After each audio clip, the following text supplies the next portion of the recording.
Bem-vindo a mais um programa Vozes Portuguesas.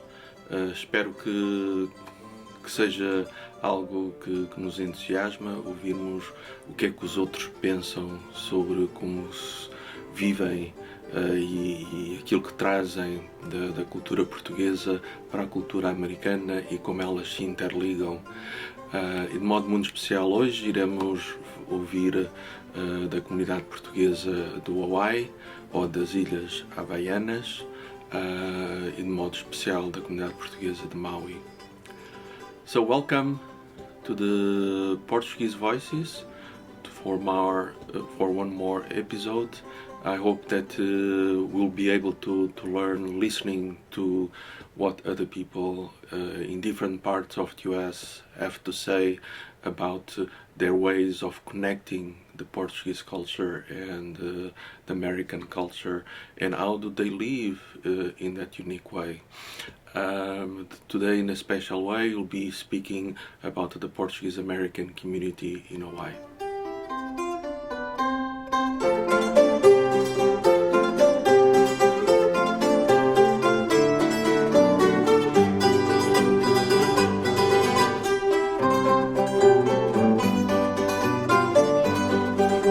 Pensamento da semana.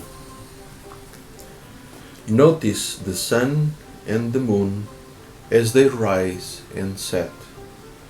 They are remarkable for their steady patterns of movement, not for their speed. E agora o pensamento é da semana em português. Observa o sol e a lua enquanto eles nascem e se põem. Eles são notáveis pelos seus padrões constantes de movimento, não pela sua velocidade.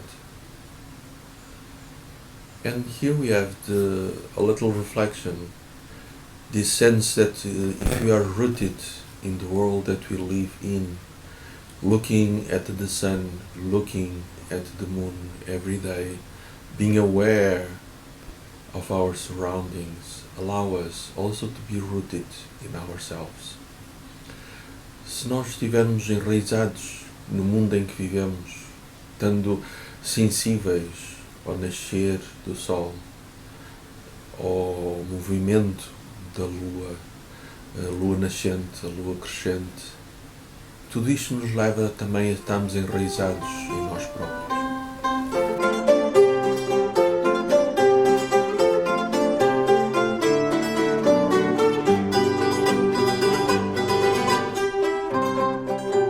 Good morning or good afternoon, Audrey Rocha Reed. We've been knowing each other, I believe, for close to 20 years, since 2002 or 2003. So time goes by as we go along. And through all these years, I've been seeing and developing what's happening in the Portuguese community. But even without going to where we are in the present, Audrey, can you tell us how did the Portuguese arrive from, if I understand correctly, from the islands of Azores and the islands of Madeira? How did they arrive to Hawaii? And how far away are they from the beginning from today? Well, let's go back, Luís, let's go back in time. The Portuguese were among the first visitors to Hawaii as early as 1790, 94, 96. But they didn't stay here. They came primarily then as whalers on their way to the Far East. Now, Portugal in the islands grew sugarcane in Madeira and in the Azores. As early as 1450, there was a sugar mill in Mexico on the island of Madeira.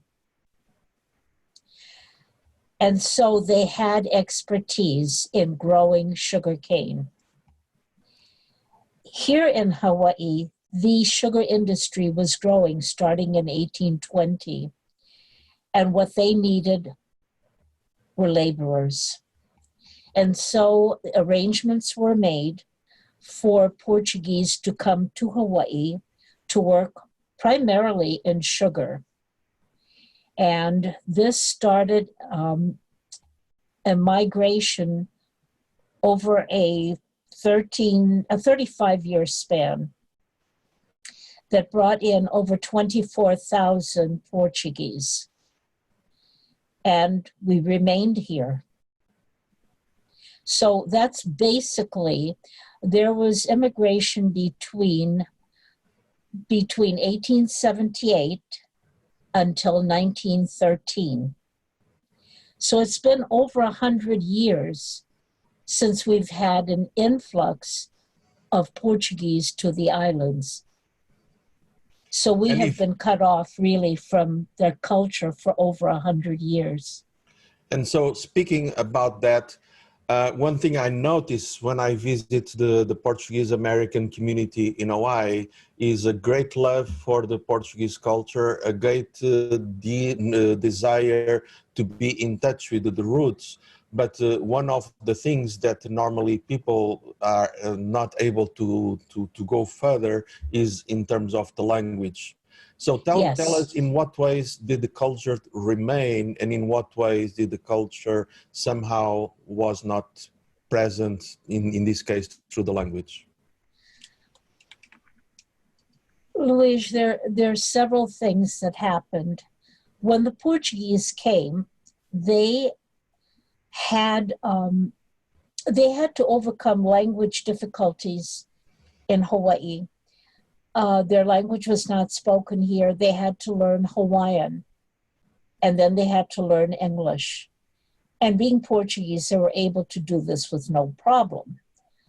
However, as the islands became more dedicated to the growth of the sugar industry, and with the influence, American influence for the sugar plantation owners, the Portuguese recognized that they needed to improve their communication skills in English.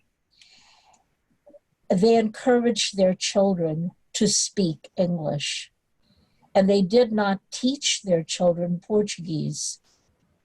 They felt that there was no need for it because they were not going back to Portugal, and they did not see a need for their children to learn the language. Both of my parents were born on the island of Madeira. Portuguese was their first language. They never spoke to me in Portuguese. But if I understand correctly, you learned Portuguese later on. Tell us about your learning of Portuguese and what you desire, how you desire, and how you went along. Well, I grew up knowing I was Portuguese, but paying very little attention to it.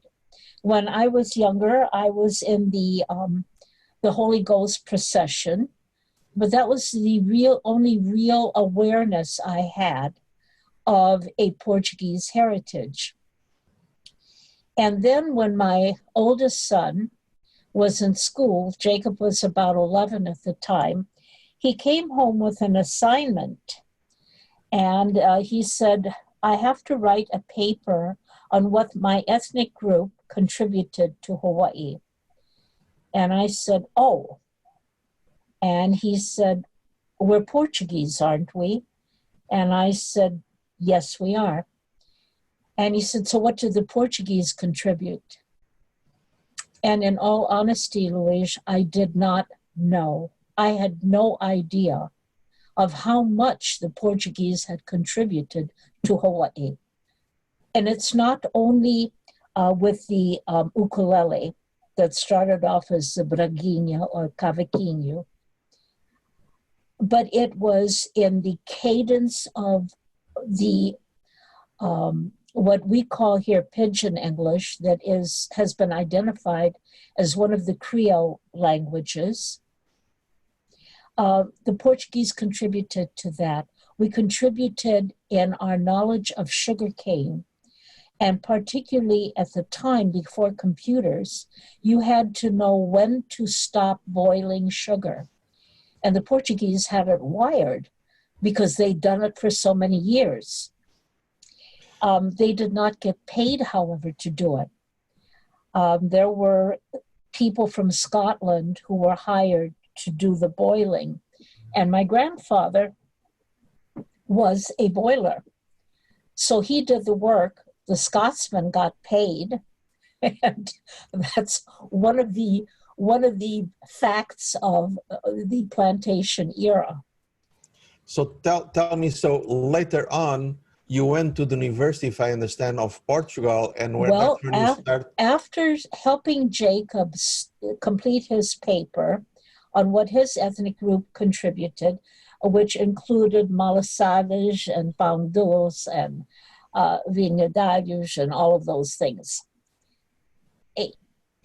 After that, I decided that I really needed to learn a little bit more.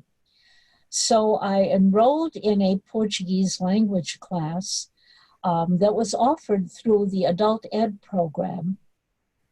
And that was Brazilian Portuguese. And I remember I was so proud of myself. My mother came to visit, and I greeted her at the airport. And I said, "Bom dia." And she said, "Oh, you learning Spanish?" I was so embarrassed. So then I did study at the university. I was very fortunate to have had Dr. Edgar Knowlton as my instructor. And Edgar was a very unusual teacher. He didn't believe in just taking your lessons or listening to his lectures. He made you do things. And among them, I remember I had to go to the East Coast, 1976. And I went to the Portuguese Festival in Fall River. And he told me, he said, "Well, you're going to be gone for 3 weeks. So every day you will write a postcard and you will tell me what you have done and you will write it in Portuguese." And I said, "Okay." And I thought I was so smart. Every day I faithfully wrote a card to Dr. Knowlton.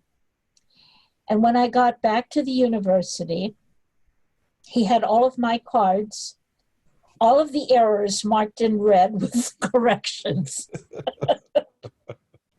He was quite a teacher.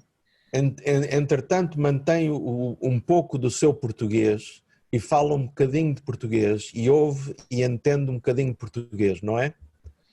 Eu posso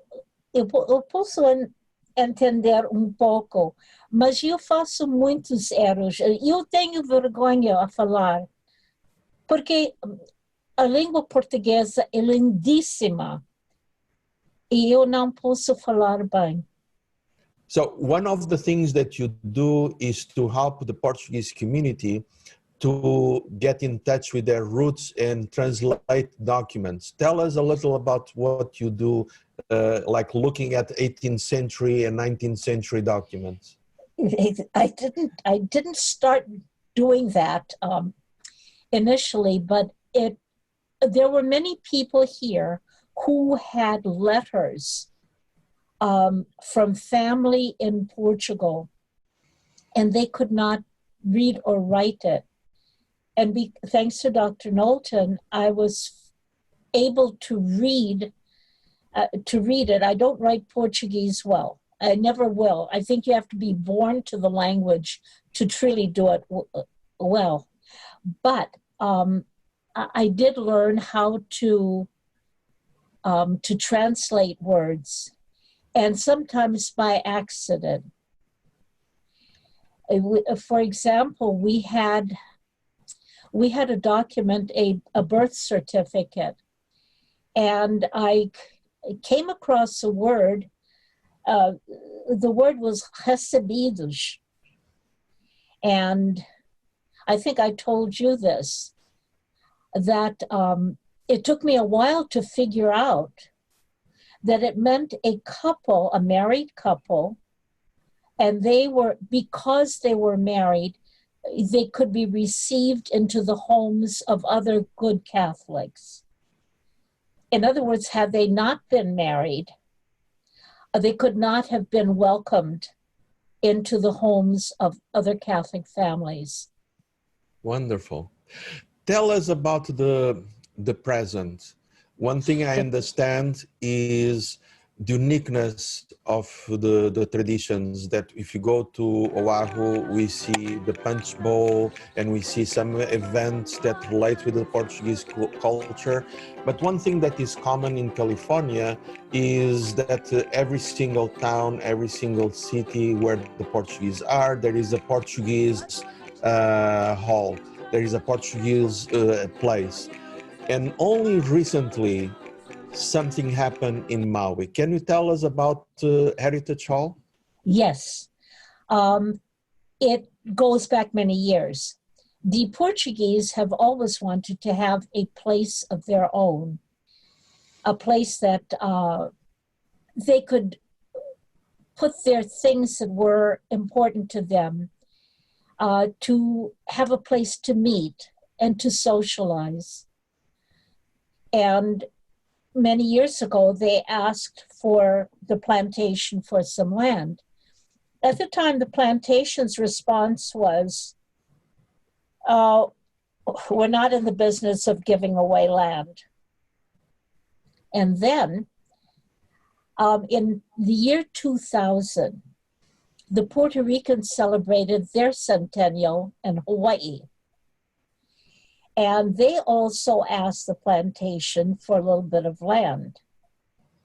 In the 10 years prior to the request, the plantation had given land to the Japanese for their cultural center, and they had given land to the Filipinos for their culture center. So when the request came from the Puerto Ricans, the plantation remembered the Portuguese had also asked.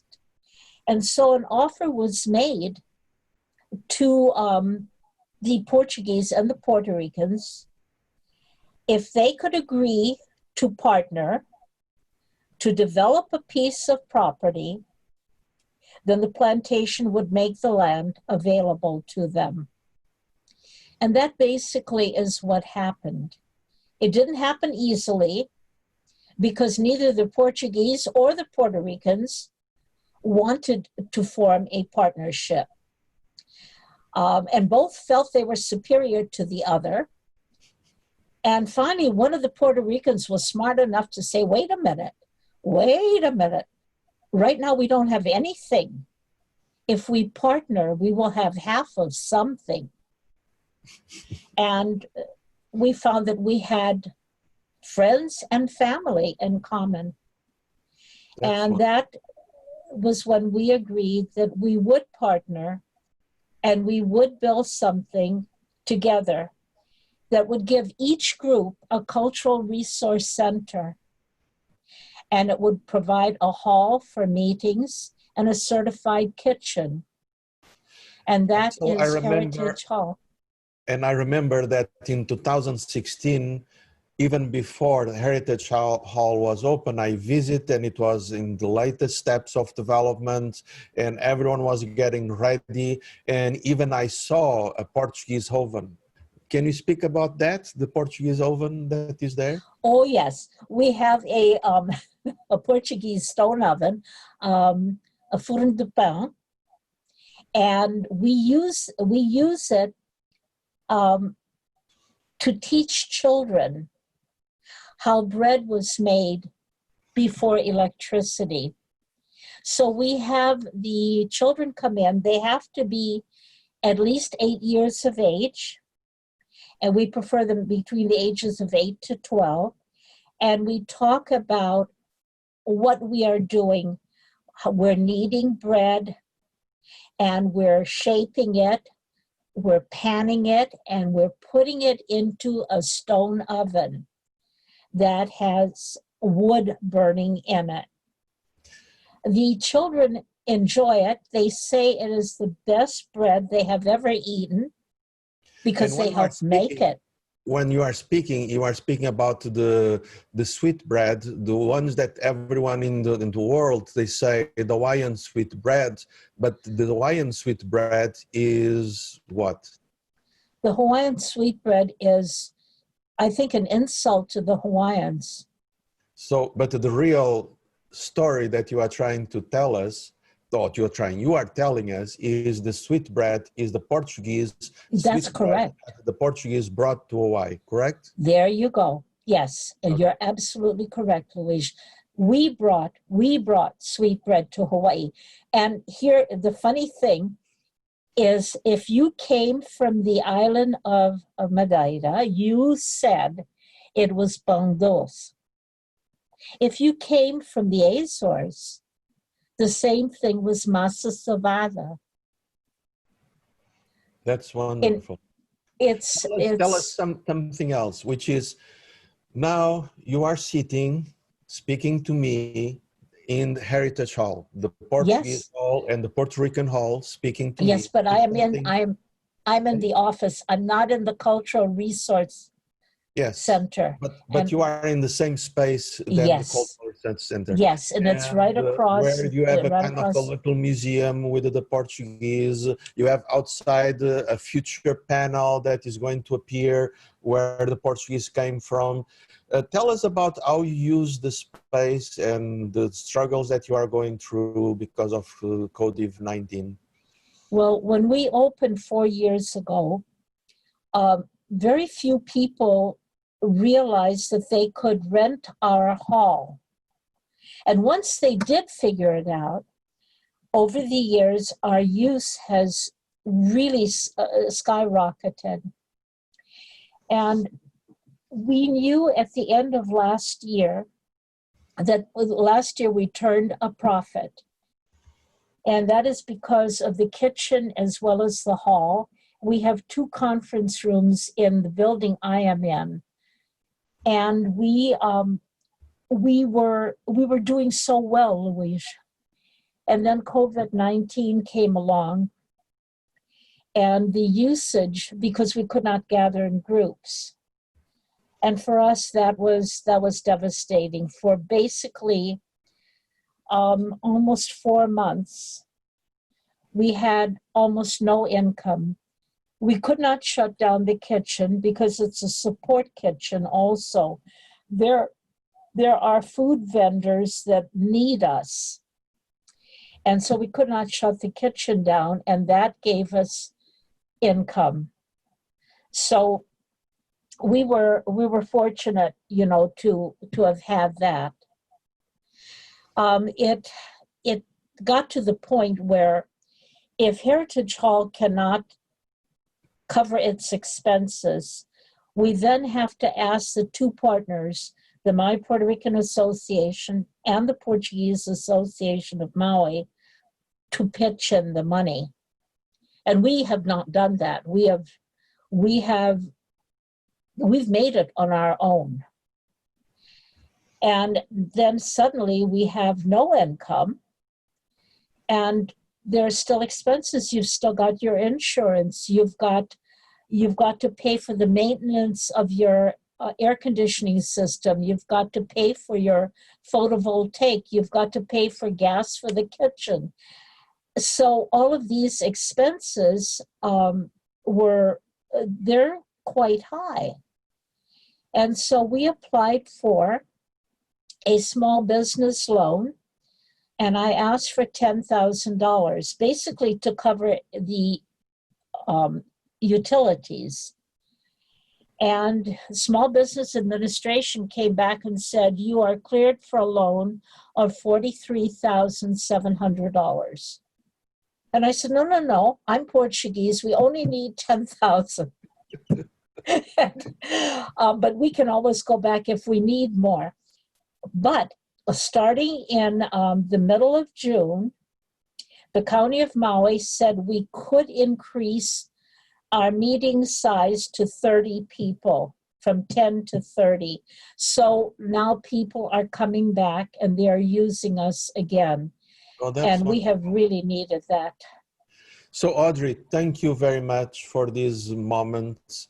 And one untold story here is your role in providing and supporting for getting grants and making sure that the Heritage Hall was funded and supported and being built. So thank you very much for all that what you have done for both communities and preserving the Portuguese-American culture in Hawaii. And mahalo for all of that you have done. Luís, it's been a pleasure, and I've been happy to have been able to help to preserve the culture brought here so many years ago. Thank you. Until the next day, Audrey. Thank you very much. You're welcome, Luís. Aloha.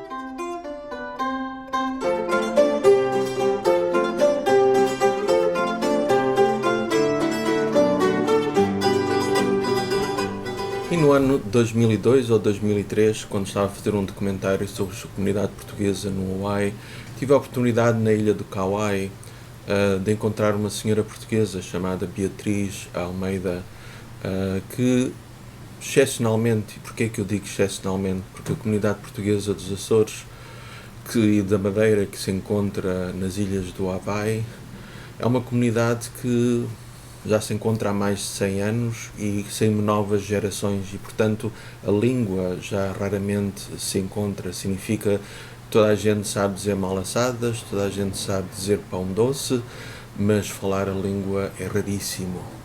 Portanto, quando entrevistei a senhora Beatriz e encontrá-la a falar português, depois de mais de 20 ou 30 anos sem nunca ter falado, porque nenhuma pessoa à sua volta hoje em dia fala, portanto passou 30 anos sem falar português e através da entrevista ela naturalmente recomeçou a falar o português e foi uma experiência lindíssima.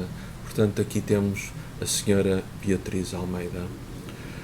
When I was in Hawaii in the year 2002 or 2003 doing a documentary about the Portuguese-Americans in Hawaii, I came across a lady called Beatriz Almeida. And the uniqueness of the interview that we just see a little extract, a summary, is the fact that the Portuguese community in Hawaii, most of them, they lost the language because there is a generation that is like second and third and fourth generations after the initial generations arrived to the islands of Hawaii in the beginning of the 20th century. So through the interview, Mrs. Beatriz suddenly started to speak Portuguese after the last time that she spoke, which was around 30 or 40 years ago. So that's the uniqueness of this interview, someone that naturally spoke a language that I could see resemblance to the beginning of the century. My name is Beatriz Almeida, and I was born in Koloa, Kauai, on January 11th, 1919. And your parents? My parents came from Portugal on December the 6th, 1909, and they went to Maui. And then the plantation here called for some more labor, so they brought those from Maui to come here, and my father worked for McBride Plantation. And when we came home from school, I'm not going to tell you in Portuguese though, if I have to.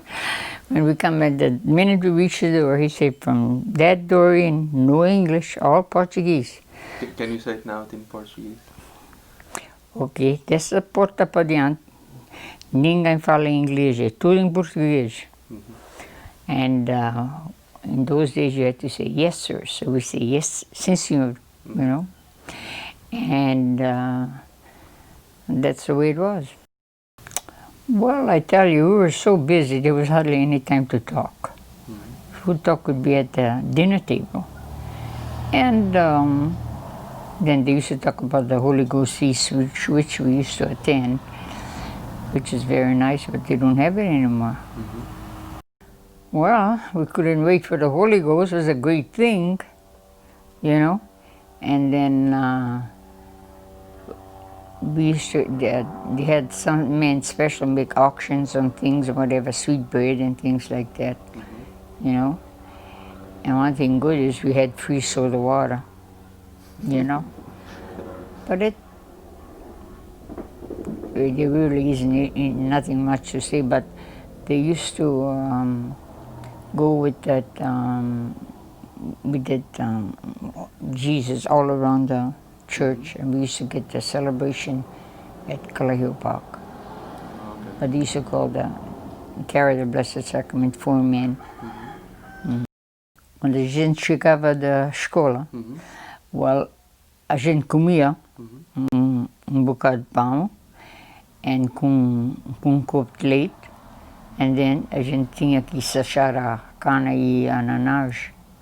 So I'm translating. So when we came from school, we had bread, and after eating that, we'll go to The take fields. to the fields for the sugar and for the pineapple. Okay.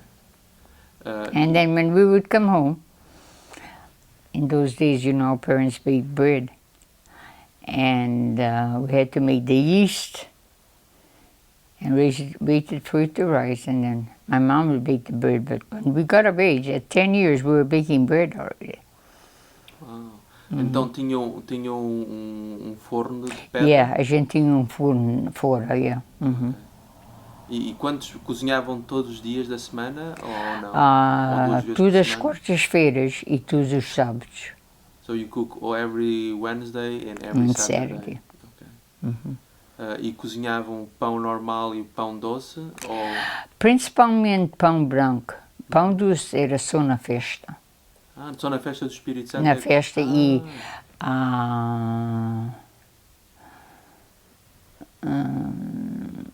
no dia de Lente. A gente fazia malassadas na terça-feira. Na terça-feira gorda do Carnaval. Okay. So, translating now. So normally we used to have normal bread during the year, and for the Holy Ghost feast you added the sweet bread. And for the Fat Tuesday, for the Carnival, you used to have malassadas. Malassadas.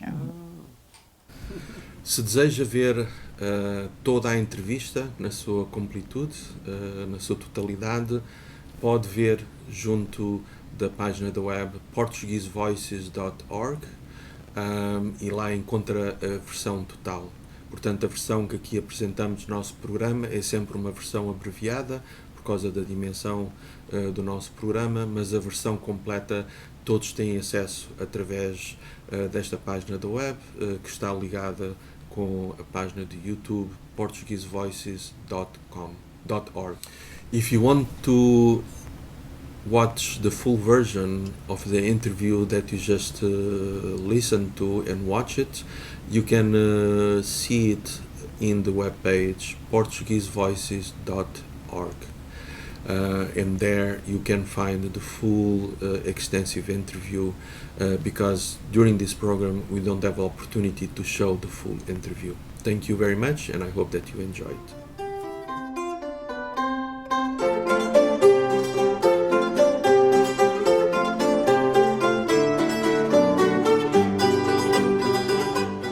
E aqui terminamos mais um episódio.